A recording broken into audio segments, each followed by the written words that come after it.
안녕하세요. 인생이라는 긴 여정 속에서 혹시 깊은 외로움과 절망감에 휩싸여 본 적 있으신가요? 마치 온 세상에 나 혼자만 남겨진 듯한 그 막막함 속에서 하늘을 향해 소리 없는 절규를 터뜨려 본 적은 없으신지요? 오늘 우리는 바로 그런 영혼의 외침이 담긴 이야기 속으로 들어가 보려 합니다. 본격적인 이야기에 앞서 잠시 여러분의 마음을 구합니다. 만약 이 이야기가 여러분의 마음에 작은 위로가 된다면 좋아요와 공유를 통해 이 메시지가 필요한 다른 누군가에게도 전달될 수 있도록 도와주시길 바랍니다. 여러분의 구독은 저희가 이와 같은 의미 있는 이야기를 계속 만들어 나가는데 큰 힘이 됩니다. 이 음성을 듣는 모든 분들의 삶에 하나님의 평안과 은혜가 가득하기를 기도합니다. 오늘 우리가 함께 나눌 이야기는 구약 성경 시편 13편에 담긴 다윗의 노래입니다. 다윗, 그는 양치기 소년에서 위대한 왕이 된 인물입니다. 하지만 그의 삶은 화려한 왕관의 무게만큼이나 깊은 고뇌와 슬픔, 배신과 상실로 가득 차 있었습니다. 시편은 바로 그런 그의 영혼의 일기장과도 같습니다. 가장 정직하고 때로는 거칠기까지 한 그의 기도가 담겨 있죠. 자, 이제 다윗의 마음속으로 함께 들어가 보겠습니다. 시편 13편은 절망적인 탄식으로 시작됩니다. 여호와여, 어느 때까지니이까? 나를 영원히 잊으시나이까? 주의 얼굴을 나에게서 어느 때까지 숨기시겠나이까? 나의 영혼이 번민하고 종일토록 마음에 근심하기를 어느 때까지 하오며 내 원수가 나를 치며 자랑하기를 어느 때까지 하리이까? 어느 때까지 4번이나 반복되는 이 질문은 끝이 보이지 않는 고통의 터널을 지나는 사람의 절규입니다. 마치 메아리 없는 동굴 속에서 외치는 소리처럼 그의 기도는 허공을 맴도는 듯합니다. 첫째로 다윗은 하나님께 잊혀지고 버려졌다고 느꼈습니다. 나를 영원히 잊으시나이까? 이 질문 속에는 깊은 소외감이 담겨 있습니다. 우리도 살면서 이런 감정을 느낄 때가 있습니다.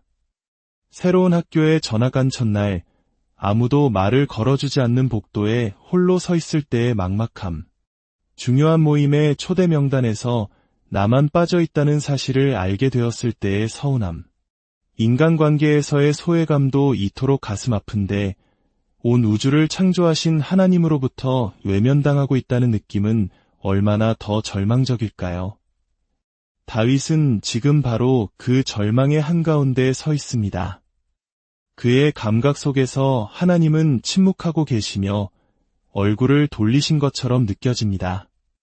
물론 이성적으로는 하나님이 자기 백성을 결코 잊지 않으신다는 것을 알고 있었을 겁니다. 이사야 선지자를 통해 여인이 어찌 그 젖먹는 자식을 잊겠으며 자기 태에서 난 아들을 긍휼히 여기지 않겠느냐. 그들은 혹시 잊을지라도 나는 너를 잊지 아니할 것이라 고 약속하신 하나님이심을 말입니다. 하지만 지금 다윗의 마음을 지배하는 것은 그 약속에 대한 지식이 아니라 버려졌다는 사무치는 감정입니다. 둘째로 그는 슬픔에 잠겨 완전히 무너져 내렸습니다. 나의 영혼이 번민하고 종일토록 마음에 근심하기를 어느 때까지 하오며 그의 내면은 끊임없는 생각과 감정의 소용돌이로 가득 차 있습니다. 이런 일이 일어났을까? 무엇이 잘못된 걸까? 이 고통은 언제 끝날까?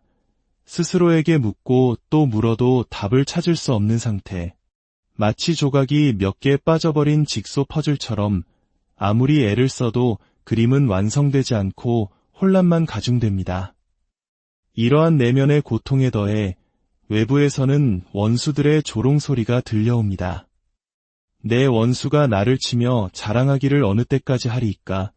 마치 상처에 식초를 붓는 것처럼 적들의 비웃음은 그의 귀에 하나님의 위로보다 더 크게 울려 퍼집니다.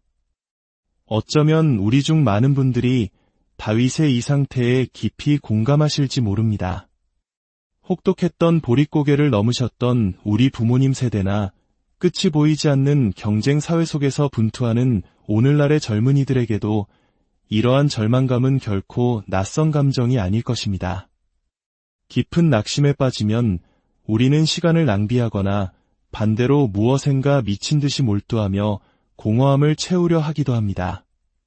마음속에는 좌절감과 쓴뿌리가 자라나고 두려움이 엄습해 평범한 일상조차 버겁게 느껴집니다. 그렇다면 이 깊은 절망의 수렁에서 다윗은 어떻게 빠져나왔을까요? 바로 이 지점에서 시편 13편은 위대한 전환을 보여줍니다. 그것은 바로 부르짖음입니다. 3절과 4절을 보시죠. 여호와 내 하나님이여 나를 생각하사 응답하시고 나의 눈을 밝히소서. 두렵건대 내가 사망의 잠을 잘까 하오며 두렵건대 나의 원수가 이르기를 내가 그를 이겼다 할까 하오며 내가 흔들릴 때에 나의 대적들이 기뻐할까 하나이다. 다윗의 부르짖음에는 몇 가지 중요한 특징이 있습니다. 첫째, 그는 자신의 감정을 억누르지 않고 솔직하게 토로합니다. 침묵은 때로 우리의 뼈를 썩게 할 만큼 파괴적일 수 있습니다. 그는 자신의 아픔과 두려움을 있는 그대로 하나님께 쏟아냅니다. 하지만 더 중요한 것은 그 부르짖음의 대상입니다.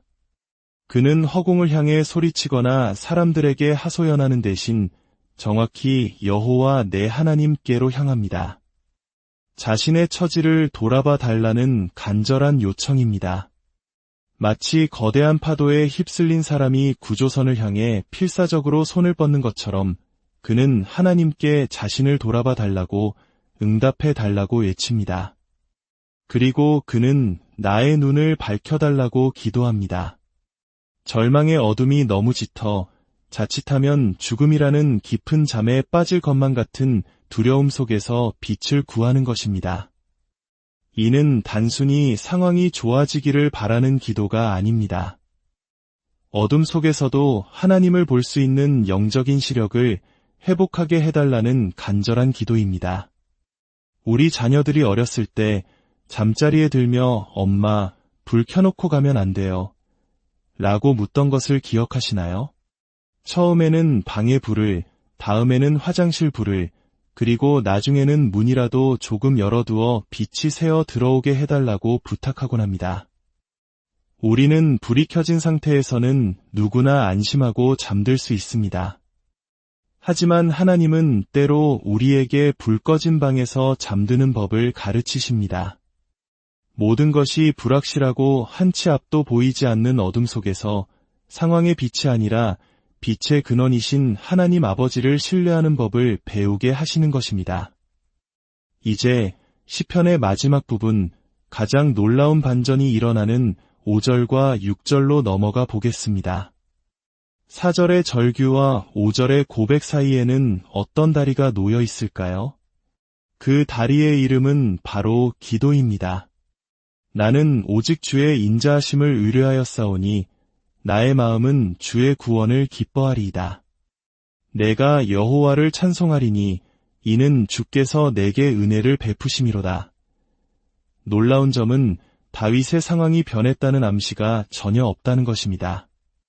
여전히 원수들은 그를 조롱하고 있을 것이고 고통스러운 현실은 그대로일 것입니다.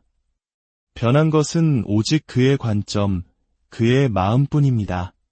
어떻게 이런 변화가 가능했을까요? 그는 자신의 감정의 파도에 휩쓸리는 대신 주의 인자하심이라는 견고한 닻을 내리기로 결단합니다. 나는 주의 인자하심을 의뢰하였다는 과거형 고백은 감정이 아니라 의지적인 선택임을 보여줍니다. 내 기분은 여전히 절망적이지만 그럼에도 불구하고 나는 변함없는 하나님의 사랑을 믿기로 선택하겠다. 이것이 바로 믿음의 위대한 도약입니다. 우리의 요동치는 감정을 변치 않는 하나님의 성품과 약속 아래에 두는 훈련입니다. 이러한 신뢰의 결단은 기쁨과 찬송으로 이어집니다. 나의 마음은 주의 구원을 기뻐하리이다. 아직 구원이 눈에 보이지 않지만 그는 미래에 이루어질 구원을 미리 기뻐하겠다고 선포합니다. 내가 여호와를 찬송하리니 슬픔 속에서 노래하기란 얼마나 어려운 일인지 모릅니다. 하지만 그는 찬송하겠다고 결심합니다. 왜냐하면 과거에 자신에게 은혜를 베푸셨던 하나님을 기억하기 때문입니다. 이것은 마치 태풍이 몰아치는 밤 작은 텐트 안에 누워있는 것과 같습니다. 텐트 밖은 것엔 비바람이 몰아치고 천막은 금방이라도 찢어질 듯 펄럭입니다. 모든 것이 불안하고 두렵습니다. 하지만 이 텐트가 안전한 이유는 텐트를 지탱하는 말뚝들이 단단한 땅에 깊이 박혀있기 때문입니다. 우리의 감정과 상황은 밤새 몰아치는 폭풍우와 같습니다. 그러나 하나님의 변치 않는 말씀과 그분의 신실하신 성품이라는 단단한 땅에 우리 삶의 말뚝을 깊이 박아둘 때 우리는 흔들릴지언정 뽑히지는 않을 것입니다. 사랑하는 여러분, 혹시 지금 다윗과 같이 깊고 어두운 골짜기를 지나고 계십니까? 언제 끝날지 모르는 고통 속에서 어느 때까지냐고 부르짖고 계십니까? 괜찮습니다. 다윗처럼 하나님께 솔직하게 여러분의 마음을 쏟아 놓으십시오. 그리고 기억하십시오. 하나님은 우리의 기도를 통해 상황을 바꾸시기도 하지만 더 자주 상황 속에서 우리의 관점을 바꾸십니다.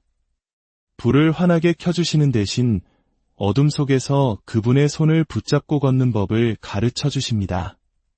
당신의 감정이 뭐라고 속삭이든 의지를 다해 선포하십시오. 나는 오직 주의 인자하심을 의지합니다. 내 마음은 주의 구원을 기뻐할 것입니다. 내가 주님을 찬송하겠습니다. 기도는 절망의 자리에서 우리를 일으켜 신뢰와 기쁨과 찬송의 자리로 옮겨주는 다리입니다.